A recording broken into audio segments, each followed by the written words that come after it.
اور شیطان اور اس کے چیلے کبھی کامیاب نہیں ہوں گے۔ اللہ تعالی ہم پر بھی رحم فرمائے اور آئندہ ہر ابتلا سے ہر ایک کو محفوظ رکھے۔ اس واقعے پر جماعتی رد عمل کا اظہار کرتے ہوئے محترم امیر صاحب مقامی و ناظر اعلیٰ صدر انجمن احمدیہ نے میڈیا کو بتایا۔ ہمارا رد عمل جو قرآن کریم کی تعلیم ہے ایک مسلمان کے لیے کہ جب تمہیں کوئی مصیبت پہنچے، جب تمہیں کوئی تکلیف پہنچے تو تم پہلا ریئیکشن، پہلا رد عمل تمہارا ہے اذا اصابتہم مصیبت قالوا انا للہ و انا الیہ راجعون۔ ہم اللہ، یہ ہمارا پہلا ریئیکشن اور رد عمل ہے کہ اللہ تعالیٰ ہی کے ہم ہیں اور اللہ تعالیٰ کی ہی طرف لوٹ کر جانے والے ہیں۔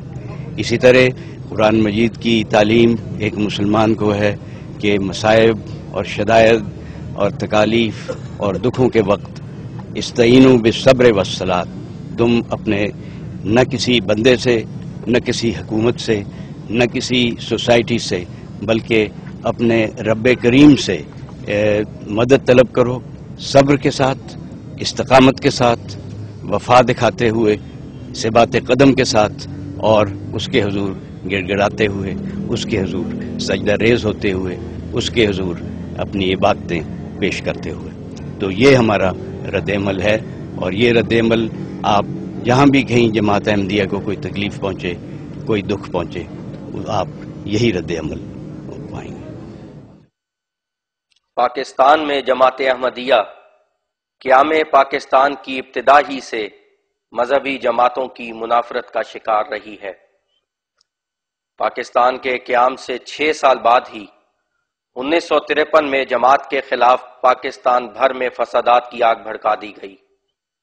29 مئی 1974 کو پھر پاکستان میں جماعت کے خلاف ایک ملک گیر تحریک چلائی گئی، جس میں سینکڑوں احمدیوں کو گھروں سے بے گھر کر دیا گیا اور ان کی املاک لوٹ لی گئیں اور ان کے گھروں کو جلا دیا گیا۔ 1984 میں جماعت احمدیہ کے خلاف ایک نہایت ظالمانہ آرڈیننس جاری کیا گیا، جس کی آڑ میں پاکستان کے ملاؤں نے جماعت احمدیہ کے افراد کو نشانہ بنانا شروع کر دیا اور متعدد شہروں میں سینکڑوں احمدیوں کو دار و رسن کی صعوبتیں جھیلنا پڑیں اور سینکڑوں کو شہید کر دیا گیا۔ لیکن ان تمام مصائب کے باوجود جماعت کے ثبات قدم میں لغزش نہ آئی۔ ہم تو وہ لوگ ہیں جن کی سرشت میں ناکامی کا خمیر نہیں۔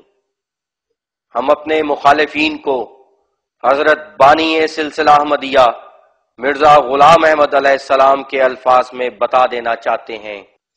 صادق تو ابتلاؤں کے وقت بھی ثابت قدم رہتے ہیں اور وہ جانتے ہیں کہ آخر خدا ہمارا حامی ہوگا، اور یہ عاجز اگرچہ ایسے کامل دوستوں کے وجود سے خدا تعالی کا شکر ادا کرتا ہے، لیکن باوجود اس کے یہ بھی ایمان ہے کہ اگرچہ ایک فرد بھی ساتھ نہ رہے اور سب چھوڑ چھاڑ کر اپنی راہ لیں، تب بھی مجھے کچھ خوف نہیں۔ میں جانتا ہوں کہ خدا تعالی میرے ساتھ ہے۔ میں جانتا ہوں کہ خدا تعالی میرے ساتھ ہے۔ میں جانتا ہوں کہ خدا تعالی میرے ساتھ ہے۔ اگر میں پیسا جاؤں اور کچلا جاؤں اور ایک ذرے سے بھی حقیر تر ہو جاؤں اور ایک طرف سے ایذا اور گالی اور ہر ایک طرف سے ایذا اور گالی اور لعنت دیکھوں، تب بھی میں آخر فتح یاب ہوں گا۔ مجھے کوئی نہیں جانتا مگر وہ جو میرے ساتھ ہے۔ میں ہرگز ضائع نہیں ہو سکتا۔ دشمن کی کوششیں عبث ہیں اور حاسدوں کے منصوبے لا حاصل ہیں۔ اے نادانوں اور اندھو، مجھ سے پہلے کون صادق ضائع ہوا جو میں ضائع ہو جاؤں گا؟ کس سچے وفادار کو خدا نے ذلت کے ساتھ ہلاک کر دیا جو مجھے ہلاک کرے گا؟ یقیناً یاد رکھو اور کان کھول کر سنو کہ میری روح ہلاک ہونے والی روح نہیں ہے. کان کھول کر سنو کہ میری روح ہلاک ہونے والی روح نہیں، اور میری سرشت میں ناکامی کا خمیر نہیں.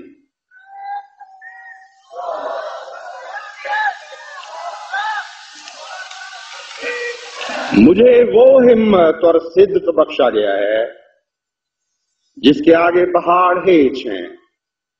میں کسی کی پرواہ نہیں رکھتا. آپ فرماتے ہیں میں اکیلا تھا اور اکیلا اپنے پر ناراض نہیں تھا. کیا خدا مجھے چھوڑ دے گا؟ کبھی نہیں چھوڑے گا. کیا وہ مجھے ضائع کر دے گا؟ کبھی نہیں ضائع کرے گا.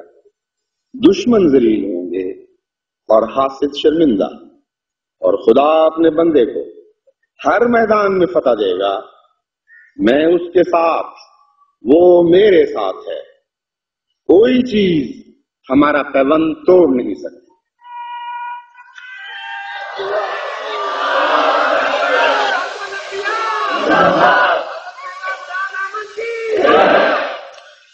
میں اس کے ساتھ، وہ میرے ساتھ ہے. کوئی چیز ہمارا پیوند توڑ نہیں سکتی.